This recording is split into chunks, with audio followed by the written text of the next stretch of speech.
Why is it fun to read a story with a narrator who's a dick? And by narrator, I mean the main character. I, like most of you probably watching this, if you're a fan of horror and creepypasta, I enjoyed The Twilight Zone. I very much enjoyed the old pulp horror comics, Tales from the Crypt, Stench of Fear, etc. and so forth. Even, some of the science fiction ones, even though they never really had the same bite to them as the horror version.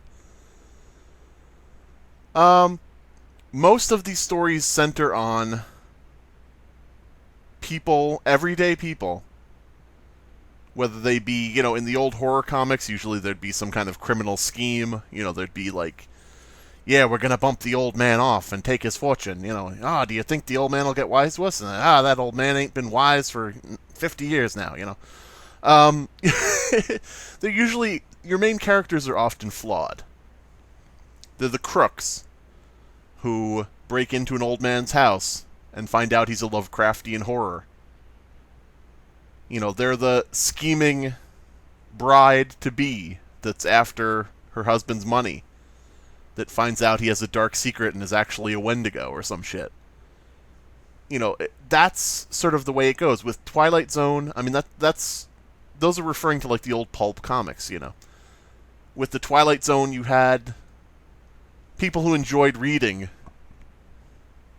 more than anything else in life. And not only that, but treated people like garbage because of it. Everybody's an annoyance. Everybody's, taking you away from reading. Well, at the end of the story, you have, spoiler alert, you have all the time in the world to read, but no glasses. You got what was coming to you. And that's why I think, it's fun to read stories with an arrogant douchebag narrator.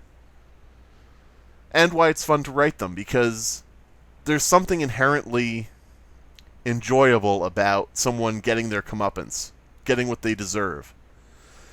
And they may not even deserve it all that much. Someone who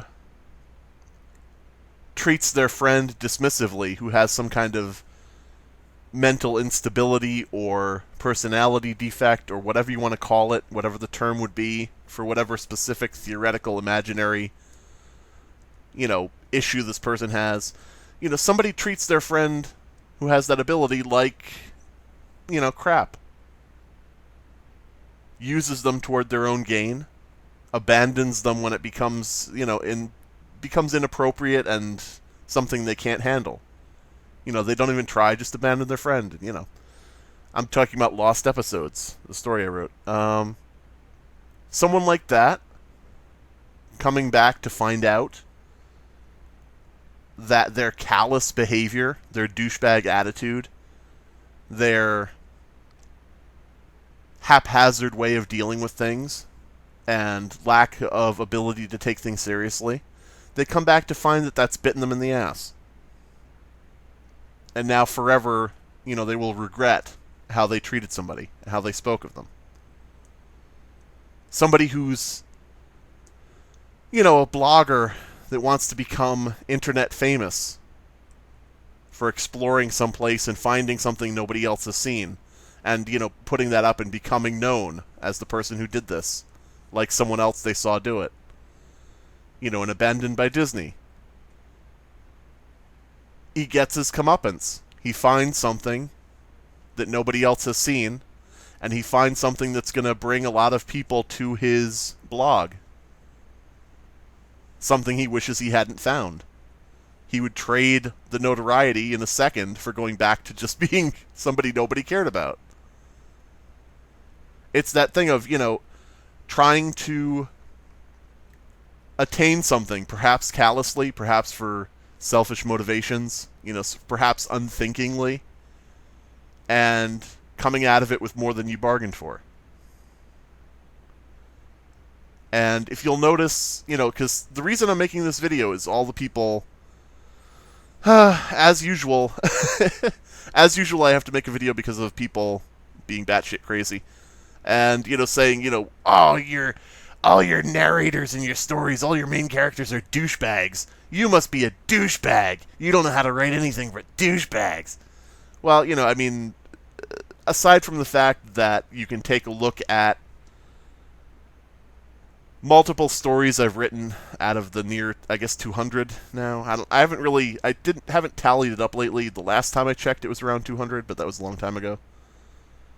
You'll find, stories written from the perspective of mothers concerned about their child, fathers concerned about their child, from, people who are in my, own clumsy, stumbling way, are supposed to reference, like, the characters of Edgar Allan Poe.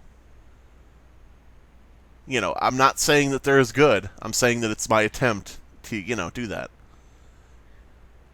You have highfalutin people with their, way of speaking where it's like, and I thought very little of the petty man who stood before me and blah, blah, blah.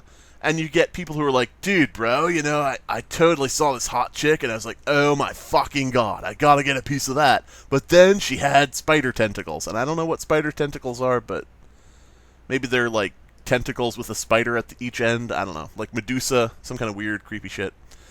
But anyway, it runs the gamut of styles of main character and narrator. The reason people most often see and experience the stories with douchebag narrators, lost episodes, abandoned by Disney, funny mouth. The reason for that is, in my mind, it's in no small part because people like to see a douchebag narrator get comeuppance.